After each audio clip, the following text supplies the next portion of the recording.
Hello everyone, स्वागत है आपका स्टडी रूल में। फ्रेंड्स, आज हम लोग इस वीडियो में सीखेंगे परिमेय संख्याओं का सरलतम रूप कैसे लिखा जाता है। ठीक है ना। देखिए, इनमें हमने 4 क्वेश्चन लिए हुए हैं। इन चारों परिमेय संख्याओं का हम लोग क्या करेंगे, सरलतम रूप लिखेंगे, या इसको हम बोलते हैं मानक रूप भी। ठीक है ना। तो देखिए, सबसे पहली जो संख्या है अब हमारी -8/10। ठीक है ना। इसको हमको क्या करना है, सरलतम रूप में। तो सबसे पहले हम समझेंगे कि सरलतम रूप क्या होता है।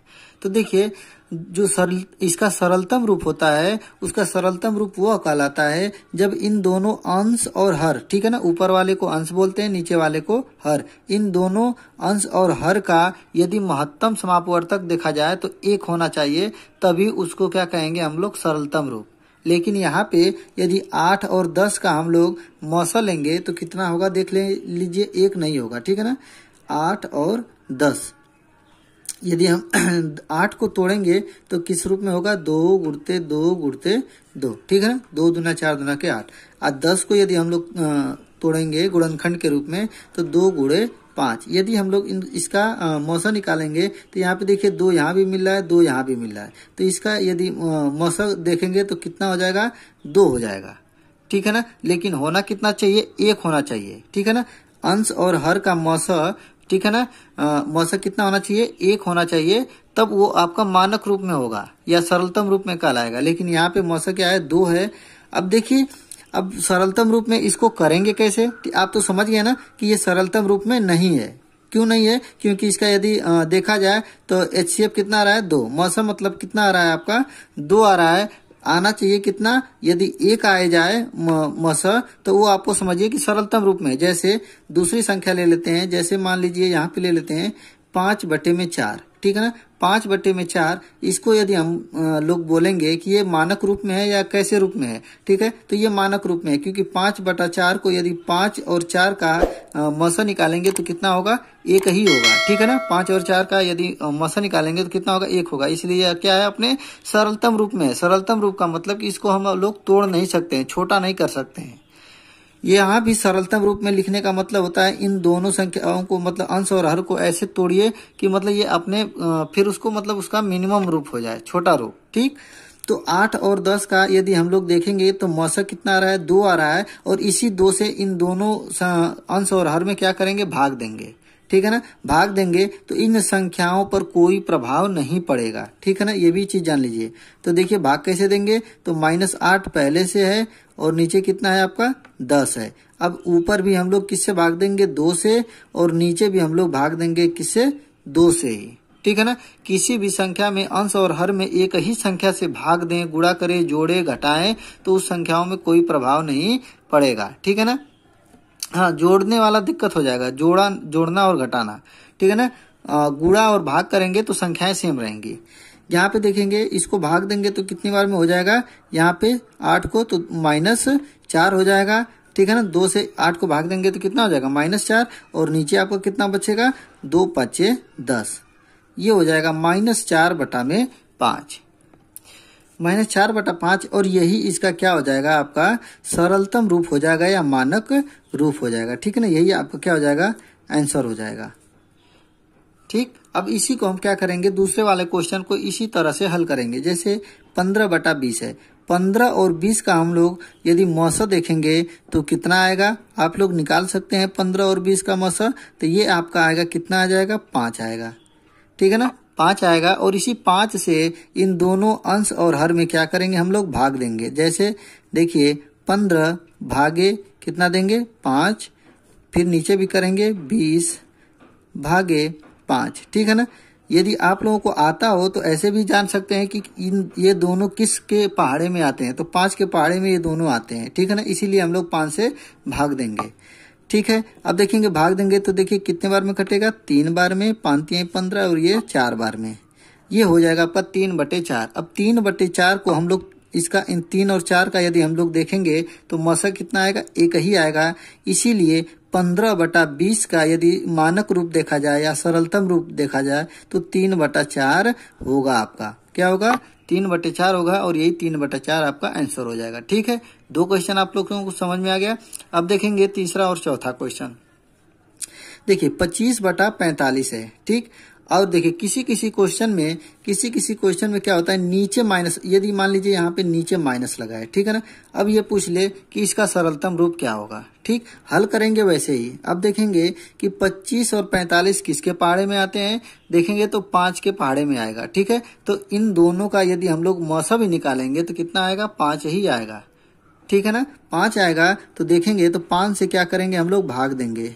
देखिए 25 भागे 5 बटे में माइनस 45 भागे 5, यही ना करेंगे। अब देखेंगे, देखिए 5 बार में ये कट जाएगा, 5 पचे 25, ठीक, और ये कट जाएगा कितने बार में, 9 बार में, लेकिन माइनस लगेगा। ठीक है ना, माइनस पहले से लगा है, 5 9 45। अब देखिए 5 बटे 9 को हम इन दोनों का मौसा निकालेंगे तो कितना होगा, 1 ही होगा। इसके वजह से इसका जो छोटा रूप क्या हो गया, 5 बटा 9। अब और एक चीज ध्यान दीजिए, कभी भी जो आंसर आप लिखेंगे वो नीचे माइनस नहीं रहता है, माइनस क्या चला जाता है, ऊपर चला जाता है। ठीक है ना, इसमें कोई भी संख्या में प्रभाव नहीं पड़ेगा। इसको हम लोग -5 बटा 9 भी लिख सकते हैं, कोई गलती नहीं होगी। लेकिन लिखा जाता है माइनस हमेशा ऊपर, क्वेश्चन में आपको दिया रहेगा भले नीचे, लेकिन यदि आप लोग पूरा सॉल्व करके क्वेश्चन को यदि आंसर लाते हैं तो आंसर में हमेशा माइनस ऊपर चला जाता है। ठीक है ना, यदि कैसे चला जाता है ये नहीं समझ में आता है तो हम लोग यहाँ पे क्या कर सकते हैं, -1 का गुणा ऊपर में और -1 का गुणा नीचे। ठीक है ना, गुणा दोनों संख्याओं में सेम करेंगे तो कोई प्रभाव नहीं पड़ेगा आंसर में। और देखिए यही वाला माइनस 5 प्लस में है पहले से, इसके लिए वजह से ये माइनस हो जाएगा और ये माइनस माइनस मिलके क्या हो जाएगा, प्लस हो जाएगा। ठीक है ना, इसीलिए हम लोग 5 बटा -9 को -5 बटा 9 भी लिख सकते हैं और यही आपका आंसर हो जाएगा। ठीक है ना, अब देखेंगे चौथा वाला क्वेश्चन, -14 बटा 77। ठीक, अब इसमें देखिए कि 14 और 77 का मौसा कितना होगा, तो 7 होगा। ठीक है ना, क्या हो जाएगा आपका मौसा कितना होगा, 7 होगा, लेकिन हमको मौसा कितना निकालना, 1 होना चाहिए। ठीक है, तो देखिए हम लोग क्या करेंगे कि -14 भागे 7 बटे में 77 भागे 7। ठीक है ना, कितने बार में कट जाएगा, 2 बार में कट जाएगा, 7 दूना के 14 -2 बटे में, ये इसको काटेंगे तो कितने बार में कटेगा, 11 बार में। ठीक है ना, ये हो जाएगा -2 बटा 11 और यही क्या हो जाएगा आपका फाइनली आंसर हो जाएगा। ठीक है, तो देखिए यहाँ पे तो हमने देख लिया कि परिमेय संख्याओं का सरलतम रूप या मानक रूप कैसे निकलता है। ठीक है ना, अगला वाला जो क्वेश्चन है हमारा, वो क्वेश्चन है देखिए कुछ अलग टाइप के, क्या है कि समान या असमान संख्याएं पहचानना। ठीक है ना, मतलब दे दिया है आपका कि -8 बटा 24 और 7 बटे -21, या ये मतलब इन दोनों संख्याओं में क्या ये समान है संख्याएं या असमान है, यही हमको पहचानना है। ठीक है ना, तो ऐसे क्वेश्चन दिया रहता है आपको। ठीक है, तो देखिए कैसे करेंगे, तो इसको सबसे पहले क्या करना पड़ेगा, हमको सरलतम रूप में तोड़ना पड़ेगा, तभी हमको हो पाएगा। तो देखिए 8 बटा 24 को जो हम लोग तोड़ेंगे तो कितने बार में भाग जाएगी, 8 बार में भाग दे सकते हैं। तो देखिए 8 बार में यदि हम भाग देंगे ऊपर तो ये हो जाएगा 1 आ जाएगा। ठीक है ना, और नीचे कितना हो जाएगा, 3 हो जाएगा। ठीक है, क्योंकि 8 से भाग देंगे ऊपर तो 8 एक कम 8 और 8 3 के 24, माइनस पहले से लगा है तो माइनस लगा दिए। ठीक है, अब देखेंगे दूसरा वाला मतलब यहाँ पे हम लोग लिख दे रहे हैं समझने के लिए कि यहाँ पे हमने 8 से भाग दिया है तभी हुआ है। ठीक है ना, दोनों में भाग दिए हैं। ठीक है ना, ये नहीं समझिएगा कि ऊपर ही। और देखिए यहाँ पे देखिए इसमें कितने का भाग देना पड़ेगा, 7 का। कितने का भाग देना पड़ेगा, 7 का। देखिए 7 एक कम 7 और 7 त्रिके 21। ठीक, अब हमने आपको पिछले क्वेश्चन में बताया था कि माइनस नीचे रहे या माइनस को ऊपर भी लिख सकते हैं, कोई दिक्कत नहीं है। तो देखिए जब -1/3 हो गया और यहाँ भी 1/-3, इसको हम लोग लिख सकते हैं क्या, -1/3 भी लिख सकते हैं, कोई दिक्कत नहीं है। माइनस को हमने आपको बताया भी था। तो ये दोनों संख्याएं क्या हो जा रही हैं, सेम हो जा रही है ना, तो यही हमको पहचानना है। तो मतलब कि -8/24 जो दिया है वो 7/-21 के क्या है, समान है। ठीक है ना, क्या है आपका, तो ये पहला वाला हम लोगों का पता चल गया, ये दोनों संख्याएं क्या है, समान है। ठीक, अब देखेंगे दूसरा वाला क्वेश्चन में देखेंगे, यहाँ पे देखिए दिया है -15/20। इन दोनों का यदि हम लोग मौसा देखेंगे तो कितना होगा, 5 होगा। ठीक है ना, क्योंकि 5 के पहाड़े में दोनों आते हैं। तो 5 से हम लोग भाग देंगे ऊपर और नीचे दोनों में। तो 5 से देंगे तो कितने बार में कटेगा, 3 बार में, 5 तिहाई 15, और ये 20 कटेगा 5 चौका 20, 4 बार में। आ रहा है समझ में ना? नहीं समझ में आया कमेंट करके जरूर आप लोग पूछिएगा। यहाँ पे देखेंगे इसको भी काटेंगे तो देखिए ये माइनस नीचे लगा है तो हम लोग माइनस को ऊपर लिख सकते हैं, कोई दिक्कत नहीं है। ठीक है, 5 से इसको भी देखिए इन दोनों का भी यदि देखा जाए तो मौसा कितना होगा, 5 ही होगा। तो 5 से भाग देंगे तो ये हो जाएगा 5 पचे 25। ठीक, और नीचे 30 है तो कितने बार में, 5 छक्का 30, 6 बार में। अब देखिए ऊपर क्या है, -3/4 और यहाँ पे क्या है, -5/6। क्या इन दोनों आपस में समान है? न असमान है। ठीक है, कोई समान नहीं है, समान नहीं है ना, तो इसलिए ये क्या हो गए, ये दोनों संख्याएं क्या है, असमान है। ठीक है ना, असमान। अब देखेंगे तीसरा वाला क्वेश्चन। ठीक, देखिए तीसरा वाला क्वेश्चन है -6/10 और 9/-15। इसको देखिए कैसे सॉल्व करेंगे। इसको भी सबसे पहले मानक रूप में तोड़ेंगे तो इन दोनों का मौसा कितना होगा, 2 होगा। तो 2 से इसको भाग देंगे, किससे, 2 से। 2 से भाग देंगे तो कितने बार में, 3 बार में, 2 तिहाई 6, और 10 को काटेंगे तो 2 पाँचे 10। ठीक है, -3/5।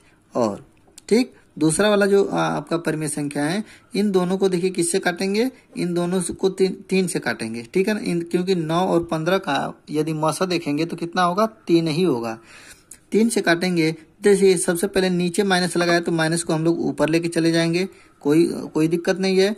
ठीक है, 3 से इसको काटेंगे, 3 तिली के 9, और ये हो जाएगा 3 पाँचे 15। ये देखिए -3/5 और -3/5 ये क्या हो गया, समान हो गया कि नहीं हो गया। ये इसलिए लिखेंगे कि आप -6/10 और 9/-15 ये दोनों आपस में परिमेय संख्याएं क्या है, समान है। ठीक है ना, यही हमको पहचानना है कि कौन समान है और कौन असमान है। ठीक, चौथा वाला जो क्वेश्चन है उसको देखेंगे, -8/14 और -12/21। इन दोनों परिमेय संख्याओं को देखेंगे कि समान है कि असमान है। तो ये वाला जी आपको चेक करके बताना है। ठीक है ना, और कमेंट करके बताना है कि ये दोनों समान है कि असमान है। ठीक है, तो आप लोगों को ये वीडियो कैसा लगा कमेंट करके जरूर बताइएगा। ठीक है, और आप मेरे चैनल पे नए होंगे तो चैनल को सब्सक्राइब कर लीजिएगा। मिलते हैं अगले वीडियो में, तब तक के लिए जय हिंद, जय भारत।